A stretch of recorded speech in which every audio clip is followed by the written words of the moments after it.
हळदी कुंकवाचा मात्र चर्चा फक्त विधानसभेची। नेमका काय आणि कोणता होता हा कार्यक्रम पाहूया। हळद कुंकू लावून सर्वांचं स्वागत, ग्लासाचे वाणन पान सुपारी, विविध खेळांच्या स्पर्धा, हुरड्याचा आस्वाद असा भव्य हळदी कुंकू कार्यक्रम मोठ्या उत्साहात संपन्न झाला। विजापूर रोड निर्मिती लॉन्स येथे एमके फाउंडेशनच्या वतीने सकाळी 11 ते 4 या वेळेत हळदी कुंकवाचा कार्यक्रम घेण्यात आला।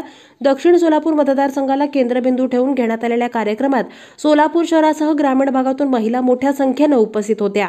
प्रारंभी हळदी कुंकू लावून आलेल्या सर्व महिलांचं स्वागत करण्यात आलं। वाण म्हणून स्टीलचे ग्लास देण्यात आले। मी स्वतःला भाग्यवान समजतो की मला हा कार्यक्रम आयोजित करण्याचं भाग्य लाभलं।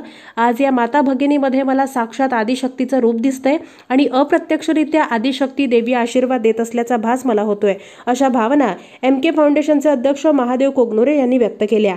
एमके फाउंडेशनचे अध्यक्ष तथा सागर सिमेंटचे महाराष्ट्र हेड महादेव कोगनुरे हे दक्षिण सोलापूर विधानसभा मतदारसंघातून इच्छुक आहेत। सामाजिक कार्यातून त्यांनी सर्वांचं लक्ष वेधून घेतलं। गावोगावी फिरून त्यांनी नागरिकांच्या गाठी भेटी घेतल्या।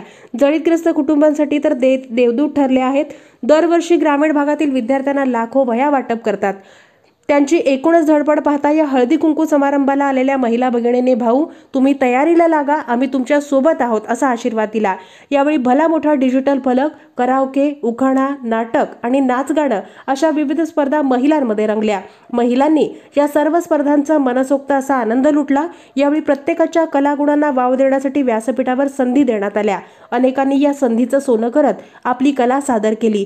तब्बल 5 तास चाललेल्या या कार्यक्रमात महिलांच्या उत्साहाला उधाण आल्याचं पाहायला मिळालं। उपस्थित महिलांनी वडापाव हुरड्याचा आस्वाद घेतला।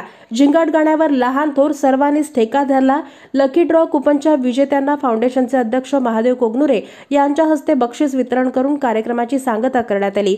यावेळी महावीर बँकेच्या संचालिका पूनम लोणावत, साम्राज्य न्यूज चॅनलचे स्वाती मणसावाले, सावित्री कोगनुरे, सुनीताताई भोकडे यांच्यासह एमके फाउंडेशनच्या सर्व पदाधिकारी आणि महिला उपस्थित होत्या। तर हा कार्यक्रम यशस्वी करण्यासाठी संगमेश्वर महाविद्यालय राष्ट्रीय सेवा योजनेच्या स्वयंसेवकांनी आणि फाउंडेशनच्या सदस्यांनी परिश्रम घेतले।